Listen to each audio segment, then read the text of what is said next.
Road here with Road Trip Rich. and we're at Woodland Cemetery. And what we're going to do today is look into a little history, mystery, murder, and mayhem. Rich, think we should buckle up? Let's buckle up.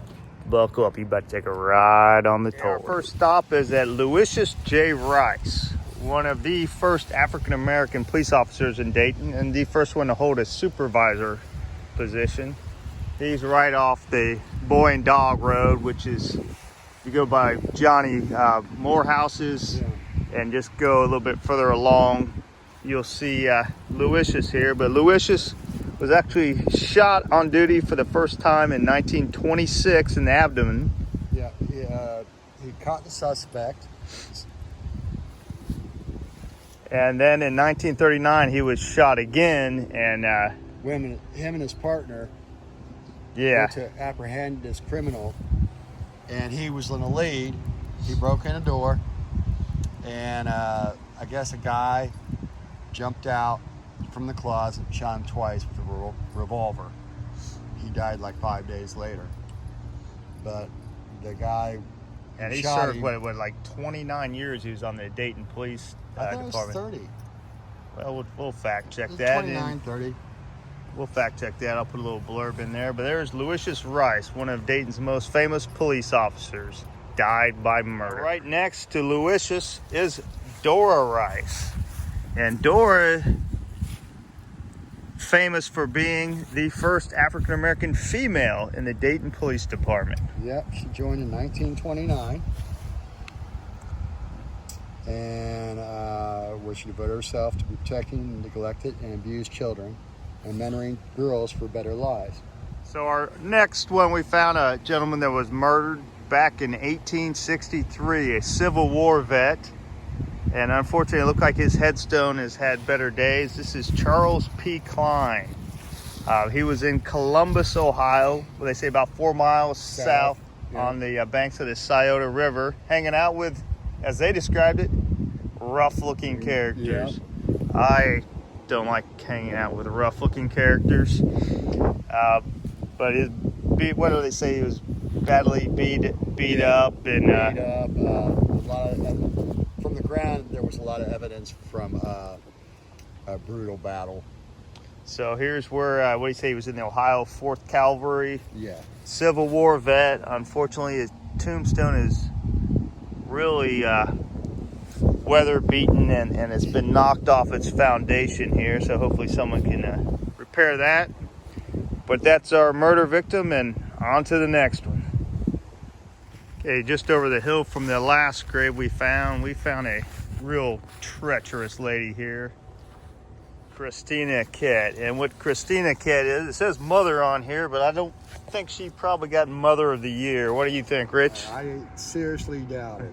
Yeah, what happened with this Christina is back in the, it was about 1867, and all this information we're giving you, we got off of the Woodland Park's virtual tour.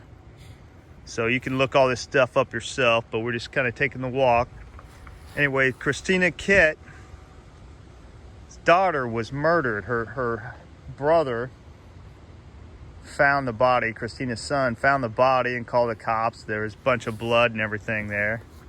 And Christina came home and there was a big scene there, a lot of cops and whatnot, and she was hysterical, screaming and crying, and just how you would expect a mother find her daughter died. But years later, it was 1880 something. 83 or 84, the truth came out. The cops finally solved this unsolved mystery. Christina's feeling guilty about it. She had actually killed her own daughter during a little mother-daughter feud, I guess, and Took an axe to the head. Took an axe to her head, and she confessed this to her son on the condition that he not say anything until he was on his deathbed. Well, the guilt finally got to him, and he didn't wait that long, and he ratted out his mom for this brutal murder. Hey, just down the hill from our last murderer, we found another one, Charles Stimmel. Now, Stimmel robbed a feed store with another unknown assailant who was never identified. Some think it might have been actually his girlfriend dressed up as a man. One thing I kind of found about Charles Stimmel, he had the nickname Dayton Slim. Getting a little too close to home there. He said he was 5'11", 140, so I'm a little taller than him, but I got a couple pounds on the guy. I guess I'm Dayton Stout. But Stimmel robbed the feed store and he asked for the keys to the safe, and the first shop owner wouldn't give it to him, so he just shot him cold blood. And he got another worker of the store to try to give him a combination. It didn't work. It was a failed robbery. He went on the lam. He was caught because he kept sending stuff to his girlfriend and his mother with different aliases. Once in New Orleans, the New Orleans cops were looking for him, and they eventually got him in Denver. He'd sent a package to his girlfriend and said Charles something or another. He was too stupid to even change his first name. That Dayton police found it suspicious. They got in contact with the Denver police, and they busted Stimmel. And in 1904, he faced old Sparky, the electric chair. Young Lila Meade, and you'll find her grave just right off the side of the road. She's just down from where the Wright brothers' graves are, and Paul Lawrence Dunbar. Now with Lila here, and you'll notice this grave's, the spelling on this is different than what was on the website, but the dates and everything match. And Lila was part of her family was Christian Science. And back then what the belief was that instead of medicine, that illness was all in your mind. If you thought you were sick, you're gonna be sick. And they didn't provide her with any kind of care. So she died just basically, I guess, of neglect of proper medical care. And what Rich noticed here was right next to Lila.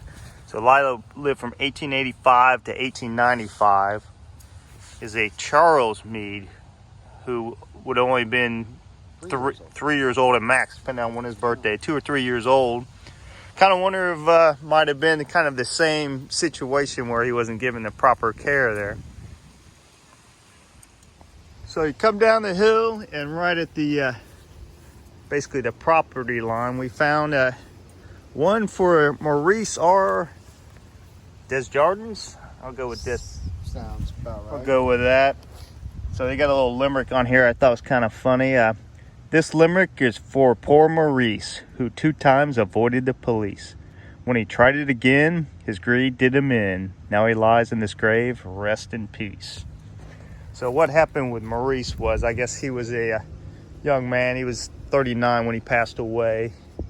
And he was into the ponies. He'd go to River Downs, Lebanon Raceway back in the day, which I'm known to do myself, to be honest with you.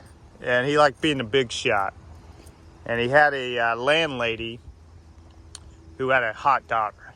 And he tried to impress him with all his money and everything, but he couldn't keep that lifestyle up. So he decided to start robbing banks. He went to a bank in Centerville, robbed it once, got away with some money, I think $7,900 or something like that. Went again, smart enough to change his outfit. He put on like some paint splattered stuff, got away again. Another month went by, he blew all that money, decided, hey, let's do it again. He robbed the bank. As he was getting away though, cops were after him. He got shot in the leg, was bleeding. Cops were on his tail, he was hiding out. And he knew he couldn't impress the young lady anymore, and I think in his shame, he hung himself before the cops were able to get to him. And that's a story of young Maurice Desjardins, the bank robber. Our little tour so far here. Thoroughly enjoying it. Yeah, it kind of reminds me of like almost doing a little geocaching or something, which I guess I've never done, but that's what I kind of envisioned, like finding these different spots and trying to locate these graves is kind of interesting, especially with all these different stories of murderers and mayhem. And we're not done yet. Oh, we're not even, what, halfway through? Yeah, well, cops. They're coming for you. Yeah. Stay tuned for the counterfeiter. Yeah. We failed. You had no luck either, huh? Nelson Driggs is supposed to be somewhere here in this vicinity. That's the North Access Road. Behind us, those of you that know the lookout, right on top of the hill here. GPS took me right about this spot. There's a couple graves I couldn't quite make out, but I don't think those are his. There's a lot of graves So, in this area. so maybe it's just an unmarked grave, or I just can't find it. But anyways, Nelson Driggs, Driggs, D-R-I-G-G-S, was known as the world's greatest counterfeiter. And he made his mark in Dayton. He's known as a generous man too, as well. He always paid his bills on time. Isn't that a story you're reading there, Rich? During the winter, he would take the homeless in, feed them, shelter them, buy them clothes. Like you said, he pays his bills always on time. But he did counterfeit some Mexican money. I think it was, he took some counterfeited U.S. money to Mexico and exchanged it for good Mexican money. But before that, he tried to pay a bill with Mexican money, and they said no way. Then he went to Mexico to exchange it out. But he vowed he never going to pay his bill again. That was with the newspaper, right? I do believe so. Yeah. But he paid on time. And next find is Julius Cruz, murder of Kraus. How do you pronounce that, Rich? I'll go with Cruz, Kraus? I don't know. I can't. I barely know English language.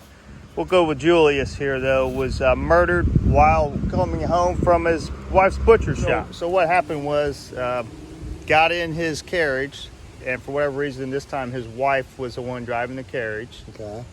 His wife's sister, Mary Robinson, was sitting next to her. So he was and Julius was in the back.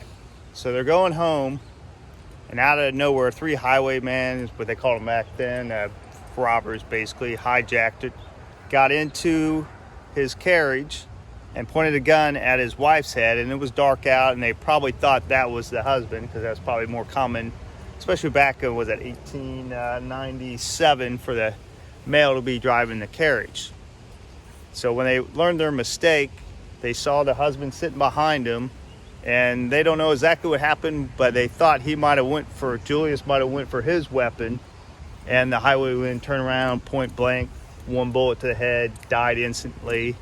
They took off into the darkness, and it's still marked Dayton Police Department, unsolved mystery. I believe this tree's got brains. Okay, somewhere in this area is the grave of Catherine Hark. Now, Catherine Hark was found at her home bludgeoned to death, and the person they pinned it on was her daughter. Now, her daughter claimed she loved her mother and she would never do it, and there wasn't a whole lot of evidence, direct evidence against her, but there was enough for a jury to convict her. And on her sentencing, she claimed, "I love my mother, I didn't do it."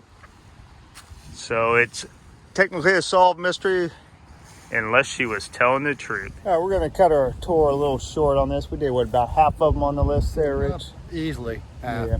A couple of them we had trouble finding. We were looking for Bruno Curvies. Maybe another day we'll get more information, a little more time. We'll check that out. But for now, that's going to do it from the Tolle Road. And who knows where it will lead to next. See ya.